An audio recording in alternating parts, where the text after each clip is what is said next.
I still remember that day like it was yesterday.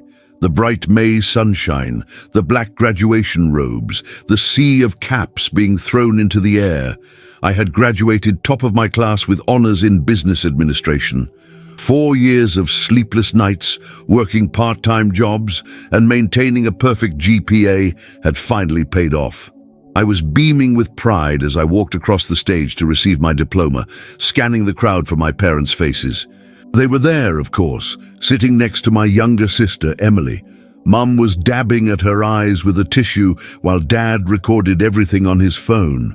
It was one of those rare moments when I actually felt like they were proud of me. You see, in our family, Emily had always been the golden child. 3 years younger than me, she was everything I wasn't: outgoing, athletic, and effortlessly popular. Where I was studious and reserved, Emily was the life of every party. My parents never tried to hide their preference. "Why can't you be more like your sister?" was practically our family motto. After the ceremony, we gathered outside the auditorium for photos. I clutched my diploma tightly, still riding the high of accomplishment. "Sarah, we're so proud of you, honey," my mother said, pulling me into a hug that smelled of her expensive perfume. "Thanks, Mom," I replied, feeling a flutter of hope in my chest. Maybe things would be different now. Maybe they would finally see my worth. My father clapped me on the shoulder. "Big day, kiddo. We've got something special planned." My heart leaped. They'd remembered. They'd actually planned something for me. "Let's head to the parking lot," Dad said with a mysterious smile. "We've got some surprises."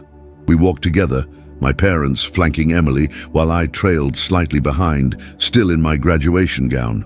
Several of my classmates were already being presented with gifts, flowers, watches, and in some cases, new cars. I didn't expect anything extravagant, but the fact that they had something planned at all made me happier than I could express. When we reached the parking lot, Dad stopped beside a gleaming new red Audi with a massive bow on the hood. "Surprise!" my parents exclaimed in unison. I stood frozen, unable to believe they'd actually bought me a car. All those years of feeling second best, and now this. Tears welled up in my eyes. "Do you like it?" my mother asked, looking expectantly at Emily. "Wait, what? Oh my God, are you serious? This is for me!" Emily squealed, running toward the car and running her hands over the shiny paint. "You deserve it, Princess," Dad said, handing her the keys. "You've been such a trooper, supporting your sister through college. And with your own graduation next month, we thought we'd give you an early present." I stood there, diploma in hand, as my sister jumped up and down beside her new car. My car. The car I had assumed was my graduation gift. "And Sarah," my mother turned to me, reaching into her purse. "We didn't forget about you either." She handed me an envelope. Inside were 2 bus tickets to Cleveland, Ohio. "We know you've been talking about moving somewhere to start your career," Dad explained. "These tickets will get you to Cleveland. I've got a buddy there who said his company might have an entry-level position. Nothing fancy, but it's a start." I stared at the bus tickets in disbelief. Bus tickets. On my graduation day. While my sister got a brand new Audi for supporting me. For graduating high school next month. "Thanks," I managed to say, my voice hollow. "That's thoughtful." Emily was already sitting in the driver's seat, adjusting mirrors and exploring features. "Oh my God, it even has seat warmers. Sarah, can you believe it?" Some of my classmates walking by noticed the scene. A few exchanged glances, and I heard whispers. The humiliation burned through me like acid. Then my father's friend, Uncle Mike, who had joined us for the ceremony, let out a laugh. "Well, I guess we know who the favorite is." Instead of defending me, my parents laughed along with him. So did my sister. And soon, a few other people nearby joined in. I looked down at the bus tickets in my hand, then at the diploma I'd worked so hard for. In that moment, something inside me hardened. I'd spent my entire life seeking approval I would never receive. I'd tried to earn love that should have been unconditional. And then, I did something that surprised even me. I smiled. "Congratulations, Emily," I said. my voice steady and calm. "It's a beautiful car." They all looked slightly taken aback by my reaction. They'd expected tears, or at least visible disappointment, but I was done giving them the satisfaction. "Sarah?" my mother asked, uncertain. "Are you okay?" "I'm perfect," I replied, still smiling. "These tickets are exactly what I need." What my family didn't know, what nobody knew, was that I already had plans. Plans that had nothing to do with an entry-level position in Cleveland, working for my dad's buddy, who would probably treat me with the same dismissive attitude I'd endured my entire life. During my senior year, I'd developed a business plan for a tech startup focused on financial literacy for young adults. My thesis advisor, Professor Richardson, had been so impressed that he'd connected me with angel investors. 2 weeks before graduation, I'd secured $250,000 in seed funding. I had meetings scheduled in New York the following week. The bus tickets to Cleveland would go straight into the trash. But I didn't tell them any of this. Instead, I suggested we all go celebrate at my favorite restaurant. I let them talk about Emily's upcoming graduation. I smiled and nodded as my parents discussed the features of her new car. I even took pictures of her posing beside it. "So, when are you heading to Cleveland?" my mother asked as we finished dessert. "I'm not sure yet," I replied vaguely. "I have a few things to take care of first." "Don't wait too long," my father advised. "Jim's offer won't be open forever." "I understand," I said. That night, after everyone had gone to bed, I sat in my childhood bedroom, surrounded by boxes I'd already packed. Tomorrow, while my family thought I was meeting friends for a farewell lunch, I would actually be signing a lease on a small apartment in Manhattan's financial district. The next morning, Emily came into my room without knocking, as usual. "Hey, can I borrow your pearl earrings? I'm going to Madison's party tonight." I handed them to her without argument. "Keep them," I said. "I won't need them where I'm going." She looked surprised but pleased. "Really? Thanks. Are you excited about Cleveland?" "I'm excited about what's next," I answered truthfully. Later that day, I hugged my parents goodbye, promising to call when I reached Cleveland. Another lie, but it would be the last one. I didn't go to Cleveland. I went to New York, moved into my tiny apartment, and got to work. I changed my phone number and created new social media accounts. I didn't cut my family off completely. I sent occasional text messages, vague updates that revealed nothing about where I was or what I was doing. 6 months passed. My startup, Finlit, launched in beta. We got some attention from tech blogs, then more substantial coverage in financial publications. By the 8-month mark, we had 50,000 users and were growing exponentially. Then came the email from TechCrunch requesting an interview. They wanted to feature me in their 30 Under 30 series.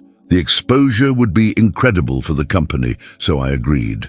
The morning the article was published, my phone exploded with notifications. Among them was a text from Emily. "Is this you? https://techcrunch.com, rising star, Sarah Mitchell revolutionizing financial literacy?" I didn't respond. But later that day, my mother called from a number I didn't recognize. Sarah, is that you? We've been so worried. Why didn't you tell us you were in New York? Why didn't you tell us about your company?" I let her talk, letting the questions wash over me. "We saw the article," she continued. "It says your company is valued at $4 million. That's incredible, honey. We're so proud of you." There it was, the pride I'd craved for so long, but now it rang hollow. "Thanks, Mom," I said simply. "When can we see you?" "Your father and I would love to come visit. Emily too. She's having a tough time at college, you know. Maybe you could offer her some advice or even a job at your company." And there it was, the real reason for the call. "I'm sorry, Mom, but I don't have any positions available right now," I replied, my voice calm but firm. "Oh, but surely you could find something for your sister. She's really struggling with her business classes, and seeing how successful you've become." "I built this company from nothing," I interrupted. "Every employee was carefully selected based on their qualifications and passion for financial education. This isn't a family charity." There was a shocked silence on the other end of the line. I don't understand why you're being like this, my mother finally said. We're your family. Yes, you are, I agreed. And that's why I expected more than bus tickets on my graduation day while Emily got a new Audi. Another long pause. I could almost see my mother's face, the way her eyebrows would draw together in confusion, genuinely perplexed by my ingratitude.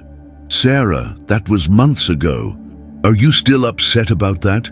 Your father and I did what we could. We're not made of money. I laughed softly. Yet somehow you found enough for a brand new luxury car. Emily's different. She needs more encouragement, more support. You've always been so independent, so capable. And that's why I deserved less? I asked. That's not what I meant, she backpedaled. Look, why don't we come visit you in New York? We can talk about this in person. I'm sure once we explain, I'm actually quite busy for the foreseeable future, I cut in.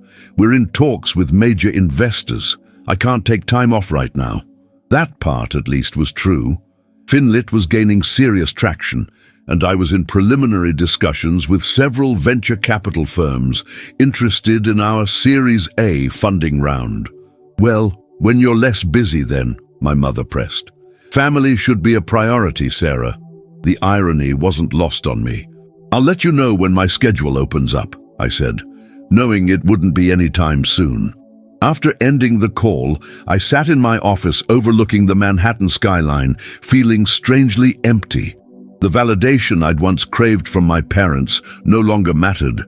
I had built something valuable, something that was helping thousands of young people avoid debt and build financial security. That was worth more than any approval my family could offer. Over the next few weeks, I received numerous texts and calls from my parents and Emily. I responded politely but briefly, never giving them what they really wanted: access to my success. 2 months later, my company closed its Series A funding round, securing $12 million in venture capital. Our valuation jumped to $30 million overnight. The news made headlines in the business world, and once again my family reached out. This time, it was my father who called. "Sarah, we need to talk," he began, his voice carrying that authoritative tone he'd always used when he expected immediate compliance. "I'm listening," I replied, checking my watch. "I had a board meeting in 30 minutes. Your mother and I have been thinking. We want to invest in your company." I nearly dropped my phone. "Excuse me?" "We've been looking at our retirement accounts, and we think investing in Finlit would be a smart move. We can put in about $50,000. That should get us a good piece of the company, right?" I couldn't believe what I was hearing. After dismissing my ambitions for years, after the bus ticket humiliation, they now wanted to profit from my success. "Dad, we just closed a round with professional investors. The minimum buy-in was 7 figures, and even if we were still raising funds, I wouldn't accept investment from family." "7 figures?" he sputtered. "That's ridiculous. We're talking about an app, not a real business." Just like that, the dismissal I'd grown up with returned. Nothing I did would ever be good enough, substantial enough, real enough. "It's not just an app, Dad. It's a comprehensive financial education platform that's helping people avoid the kind of debt that cripples their future, the kind of debt that would have crushed me if I'd taken that entry-level job in Cleveland." "Now listen here," he began, his voice rising. "No, you listen," I cut in. "For once in your life, just listen. I built this company without your help, without your belief, without your support. I don't need your $50,000, and I certainly don't need your approval anymore." I ended the call before he could respond, my heart pounding. For the first time in my life, I had stood up to my father. It felt terrifying and exhilarating all at once. My assistant knocked on my office door. "The board is ready for you, Ms. Mitchell." I took a deep breath, straightened my shoulders, and walked into the conference room. This was my world now, a world I had created through my own determination and vision. That night I received a long text from Emily. It was the first time she'd reached out without asking for something. I never realized how unfairly Mom and Dad treated you until now. I'm sorry I was part of it. I took advantage of being the favorite without thinking about how it hurt you. I know you probably don't want anything to do with us anymore, but I hope someday you might give me a chance to be the sister I should have been. I stared at the message for a long time, unsure how to respond. Emily had been a child following our parents' lead. Could I blame her for accepting the preferential treatment any kid would welcome? Eventually I texted back, "Thank you for saying that. It means more than you know." It wasn't forgiveness, not yet, but it was a start. A year after the TechCrunch article, FinLit had grown to a team of 50 employees with offices in New York and San Francisco. Our user base had expanded to over 2 million people, and we were being featured in major financial publications as a disruptive force in financial education. I had just finished giving a keynote speech at a tech conference in Chicago when I spotted a familiar face in the crowd, Professor Richardson, my old thesis advisor. "Sarah Mitchell," he said, approaching with a wide smile, "the pride of Westlake University's business department." "Professor," I greeted him warmly, "I wouldn't be here without your guidance." "Nonsense. You had the vision and the drive. I just pointed you toward a few doors. You're the one who kicked them down. We went for coffee after the conference, catching up on the past year." "Your parents must be over the moon," he commented, "having such a successful daughter." I hesitated, then decided to be honest. "We're not really in touch these days." Professor Richardson raised an eyebrow but didn't press. Instead, he said, "I'm not surprised. They never seemed to appreciate what they had in you." I looked up sharply. "You knew?" He nodded. "I saw how they treated you at graduation. The car for your sister, the bus tickets for you. I remember thinking it was one of the most callous things I'd ever witnessed." "Why didn't you say anything? Would it have helped?" he asked gently, "or would it have just embarrassed you further? Besides, I had a feeling you'd prove them wrong in your own time. And here you are." As we parted, Professor Richardson handed me a business card. "I'm advising another promising student. She reminds me of you, brilliant, determined, overlooked. If you're ever looking to mentor someone, she'd benefit enormously from your experience." I took the card, touched by his continued belief in me and his understanding that sometimes the best way to heal is to help someone else avoid the same pain. 2 weeks later, I received an unexpected email from my mother. The subject line read simply, "I understand now. Dear Sarah, your father won't admit it, but we were wrong. We treated you unfairly your entire life, taking your strength and independence as license to give you less, while rewarding Emily's neediness with more. I realize now that what we called independence was actually resilience you developed because you had to. I saw a young woman on TV yesterday talking about how your program helped her pay off her student loans and start saving for a house. She was crying as she explained how FinLit changed her life, and all I could think was, that's my daughter who did that. My daughter who is changing lives while I was busy worrying about your sister's social calendar. I don't expect forgiveness. I just want you to know that I see you now. I see what you've built and who you've become, not despite us, but in spite of us. And I am truly, deeply proud. Love, Mom." I read the email 3 times, tears streaming down my face. It wasn't a request for money or access to my connections.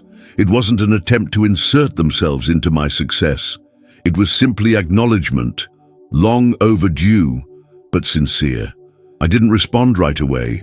I needed time to process my feelings, to decide if I was ready to let them back into my life in any capacity.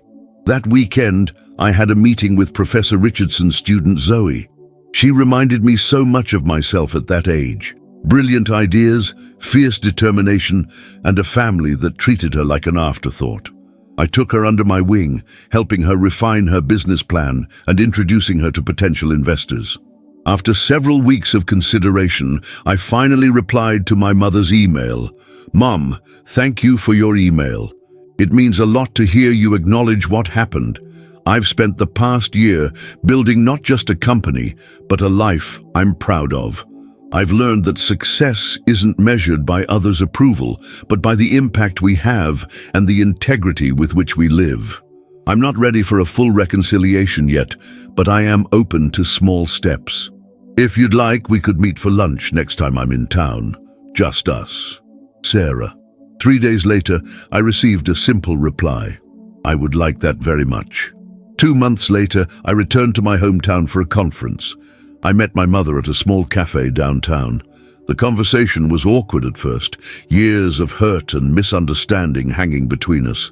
"Your company was featured in Forbes," she said after we ordered.